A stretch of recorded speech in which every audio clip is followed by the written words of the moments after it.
You know, the heart of the matter for me about the death penalty was I myself am opposed to the death penalty from a heart place. But intellectually, I have questions and concerns, and as a parent, I have questions and concerns, and there are times where I fluctuate on my feelings about the death penalty. And I started thinking, you know, I'm sure other people in this state, which executes more people than anywhere else in the United States and is one of the greatest executioners in the whole world. We're right up there with Iran and Afghanistan and China. It just seemed odd to me that people weren't talking about it, that there's either people who are violently opposed to it or violently for it. And there was no middle ground. And to me, the issue of debate seemed lost. So I thought, well, why can't we as a community, i.e. the state of Texas, why can't we as a community come together no matter how we feel about the issue and at least talk about it? Music for Life Tour is a series of events where myself, another guest musician and or band, and several speakers come together in a city in Texas, and we discuss the death penalty. And there's music and there's talking, and we invite the audience to ask and start conversations with the guest speakers and the musicians about what the death penalty means to them. And they can be for the death penalty, they can be against the death penalty, or they can be confused by the whole issue altogether. We started in Austin. We went to Huntsville, San Antonio, Beaumont, Corpus Christi, San Angelo, El Paso, Dallas, Fort Worth, Houston, and Waco. I think I've got all of them. We chose the cities because we wanted to have a wide variety of around Texas places, because we figured that people would have different opinions in different cities. You know, there's just so many angles to it, and nobody wants to talk about it, and it made me heartsick. And so I really wanted it to be a place where people could come, no matter what their views on this issue, and be able to have dialogue about it and discuss it rationally. My last kiss is this cold ground. Will I forgive the hand that held the gun in?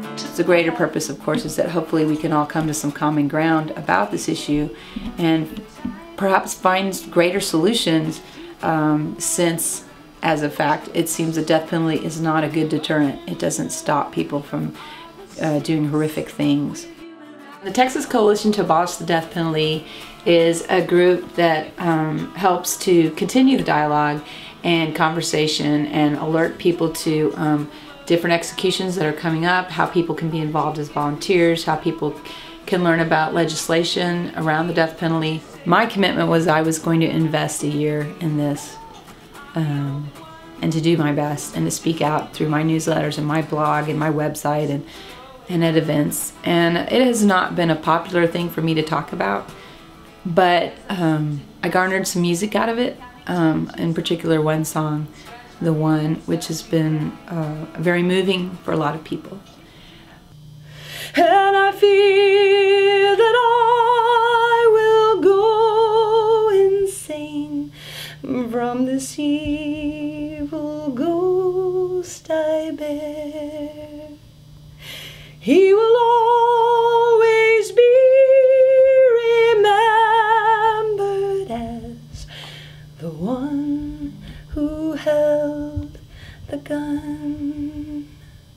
But to me he was my son.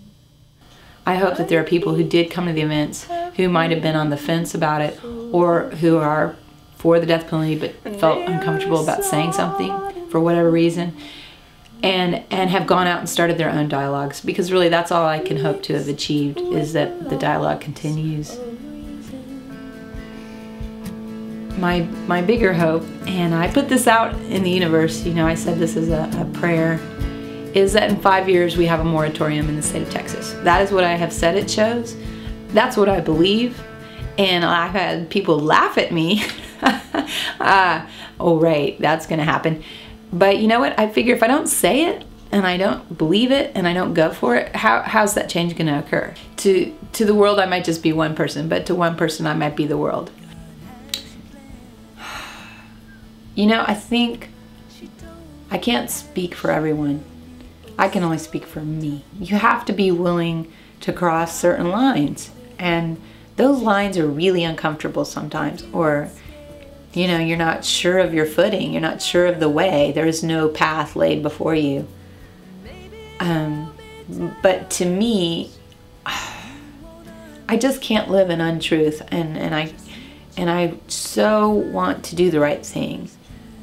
And sometimes, like this death penalty issue, it's for me, it's a question: why is it happening? What does it solve? How much does it cost? You know, how is it affecting other people? And does it make me feel more secure? And they're all pretty simple questions, but I wasn't really finding answers. So to me, it was important to find, are there other people with these questions? And if so, why aren't we talking about it? You know, why aren't we talking about it? And why can't we move forward? Why can't we make a more enlightened, reasoned choice about how we deal with people who murder and torture and kidnap and rape?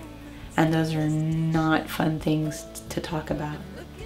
What I'd eventually like to do is do a Music for Life tour about racism across Texas. Why can't we have that dialogue? Because let me tell you, it is a big issue in Texas, and I'm sick and tired of people not talking about it, particularly in the white communities and in the black communities, because they're all talking about it, but they aren't talking about it together, and it's because of this huge ball of fear. You know, this is 2008.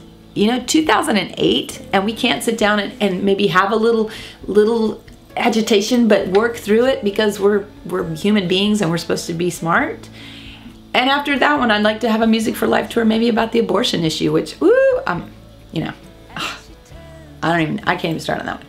You know, or about the foster care system. It could be a yearly event where we pick one item that's a hotbed of problems in Texas and just work through it. And hopefully these would grow, but it takes funding and it takes time and it takes energy and it takes a lot of courage. And I'm just one person, so you know, why would I choose to spend a whole year of my life talking about this issue when I could be talking about the war in Iraq or anything else that's tangible that people are talking about?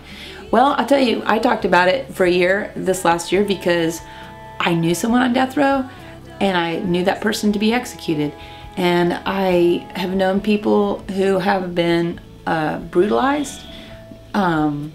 I myself have been raped, and I had questions. So, you know, damn it if I wasn't gonna go find the answers. And that's just how I tick. And I'm looking for other people that tick that way too, because we can find a better way. We can find a better way.